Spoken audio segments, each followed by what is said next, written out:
Hey yo, what's good with y'all niggas, man? It's your boy Real on Demand, and we are back again with another video. Before that video even begins, or before this video even begins, make sure y'all smash that like button.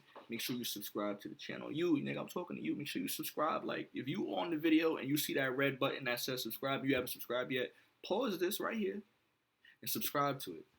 So without further ado, let's get into today's video. We have VannDa, from selling coconut shavings to breaking Cambodian music records. The glow up, yes sir.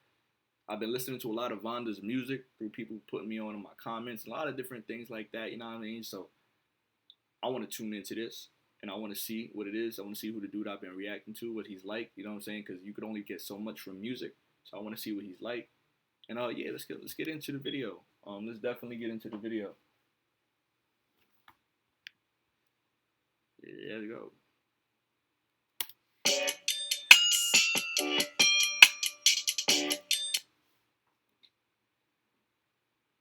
As a consequence of the Khmer Rouge's ban on music in Cambodia while in power, producing original music, let alone hip-hop, wasn't a concept many Cambodians took seriously until the mid-2000s.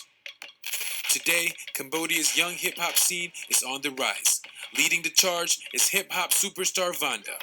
Yo, I'm not gonna front. I didn't know that like there was a ban on certain music in Cambodia. Like that's why like I don't really talk about too much because if I don't know it, I don't want to speak on it. So, but it makes a lot of sense. You know what I'm saying? Like, and I need y'all to correct me in the comments because I appreciate when y'all correct me. But yeah, it makes a lot of sense. You feel what I'm saying? Especially because everything that goes on across the world, and you know what I'm saying. I don't know too much. You know what I'm saying? I don't want to come off ignorant, but I mean his music makes sense now to me. Like, going with the KBI, the music that he makes, you know what I'm saying? Like talking about how they can't stop him. It makes sense and it's clicking to me now. So yeah, I just wanted to touch on that.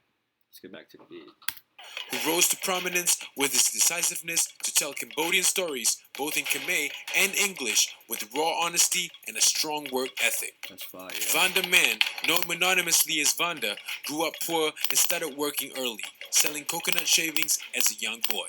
He started dabbling with music using a cracked version of Fruity Loops and learning as much as he can about hip-hop and music production through YouTube tutorials at internet cafes. Yo, that's fire, yo.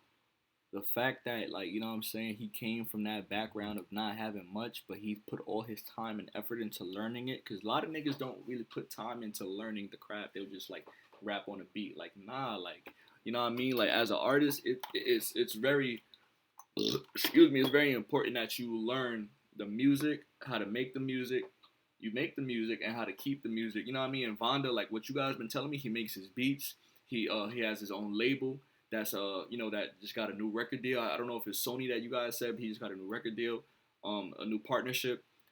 He has his own team. He writes his own, like, you want to be the jack of all trades because that's how you keep the most ownership of your product. And that's fire. I respect that. I actually do like him a little more just hearing that shit. First developing a style that fuses Midwest hip-hop and punk rap. With his parents' blessing and the $100 bill, he left his hometown of Sihanoukville for Phnom Penh. Formally starting his career in 2016, he started gaining decent traction with tracks such as Start and Stop and Cherte, which were leaning more towards soft rock than rap.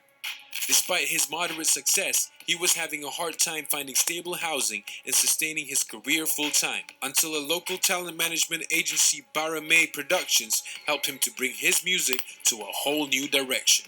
Yo, that's fire, yo. But you know what's even more fire is the fact that he didn't stop. You know what I'm saying? Like, usually when you're dealing with financial issues, you're back and forth for places, you don't know where you want to stay, but you really have a craft that you love. Sometimes it takes the motivation away from the work. You feel what I'm saying? The work you have to put in, but he didn't stop. And look, you feel what I'm saying? Everything always comes back in full alignment if you stay true to your purpose, man. Soon after signing with Baramay, he began the next phase of his career, making hip-hop music, and released the smash hit Joe, which resembles the Khmer word for a form of arrogance, confronting the elites who look down on people like him. Oh, I'm definitely reacting to this song next. What is the name of it? Hold on. Joe. VannDa. Alright, let's go. In 2020, VannDa dropped the debut full-length record, Skull the Album, though not as he intended, with the pandemic derailing his planned album launch show and other promotional efforts, not to mention being plagued with self-doubt on the quality of the record. It was difficult because it didn't have the quality that I wanted. I did everything that I needed to make it happen. I was never even nervous and shy. Yo, honestly, as an artist, I feel that because sometimes you'll make music unapologetically, then you'll listen back to it afterwards, and you're like, yo, honestly, I don't know how this is gonna be received, and I still battle that to this day. Honestly, um, that's dope. That really is dope. That's motivational. That's hella motivational. didn't have everything I needed to make it happen, and I was even nervous and shy to really show what I had on the album. I thought the quality of my music wasn't up to international standards, VannDa said. The album encapsulates the frustrations he had, which at one point made him consider quitting. That's why I put all the flavors of those experiences in there, like love, pain, real life. It's really about my real life story, and I hope it motivates the people out there with depression. Honestly, that is huge. Because how many people out there suffer from depression, anxiety, self doubt? You know, like, and that's why I drifted towards his music a lot after reacting to it the first time because it was like I felt how genuine he was in his lyrics and his delivery, and I also saw the way he talked about like being frowned upon or like people trying to watch over him and like govern him or tell him what he can and cannot do and trying to stop his success. And that is just relatable, especially when he's talking about the stuff he's battling. Mad relatable. You feel what I'm saying? It shows you that he's an artist and he's huge, but he's human too. You understand what I'm saying? Like I'm not trying to talk a lot because I know y'all hate when I talk and pause the video a lot. I just had a lot to say. You feel me? And that's a fact, yo. Like this is really inspiring, especially just coming out of a depression myself. VannDa said.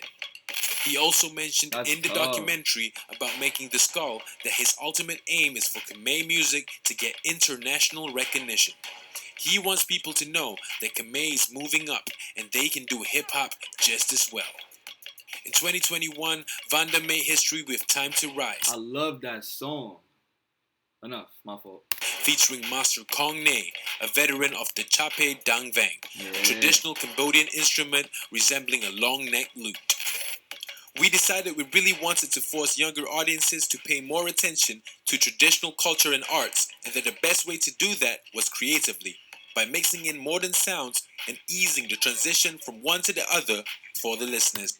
Didn't I say that when I was reacting to Time to Rise? I was like, yo, these sound like traditional sounds from Cambodia, traditional sounds from the culture, like, and he mixed it with hip hop. And that's hella smart because he got new listeners just by doing that shit. I was a new listener when I heard that. And I was like, yo, I'm stuck. In the track, VannDa raps over Kong Ne's Chape and a Khmer flute instrumental about Cambodia's rich cultural history and proclaiming that art is the soul of their country. He also describes the resilience and grace of the Cambodian people. Before I was like a rag, but now I'm a silk, he raps. That's tough. Before I was like a rag, now I'm like a silk. That's an upgrade too. Music video proved to be a runaway hit with more than 60 million views within 3 months after its release, making it the most watched Cambodian music video of all time. More importantly, it reached a bigger audience within the region, introducing many not just to VannDa, but Cambodian culture. Yeah, honestly, VannDa introduced me to Cambodian culture too. Like, and thank you to the person who commented VannDa on my page last week. Because if I would have never found him, I would have never been in tune. And I feel like his story is inspiring, and it inspires me to want to get up right now and work on my shit. You feel what I'm saying? Like, for real. VannDa's success is testament not just to hip-hop's sacred tenet of authenticity, but also symbolic of the country's young hip-hop scene getting its footing, and as VannDa puts it, rising beyond the sky. Hell yeah, yo. Fire, yo. That's fire, yo. Like, that's so inspiring. You feel what I'm saying? Like, not many artists have that genuine story. A lot of these artists portray something that they're not and then want to talk about, like, they came from the hood, they had the struggle. A lot of them motherfuckers didn't have to struggle. This is real struggle. This is real, like, from the ground up. And that's what I love about artists. You feel what I'm saying? So, like, I apologize if I was talking too much. But look, You know what I'm saying? Like, I got a lot to say. So if y'all like me, please hit me with a thumbs up and tell me that y'all enjoy my reactions and dialogue, and I'll continue to do so. And if y'all want me to chill out, let me know. You feel me? But yo, smash that like button. Please subscribe to the channel. I appreciate all of you guys who support me. I love you guys. We're on our way to 1,500 subscribers. I want to have 2,000 at least by like next month or before then. You never know. It's all in God's time. But let's go. I'm going to hit y'all niggas. I'm going to see y'all. I'm out of here.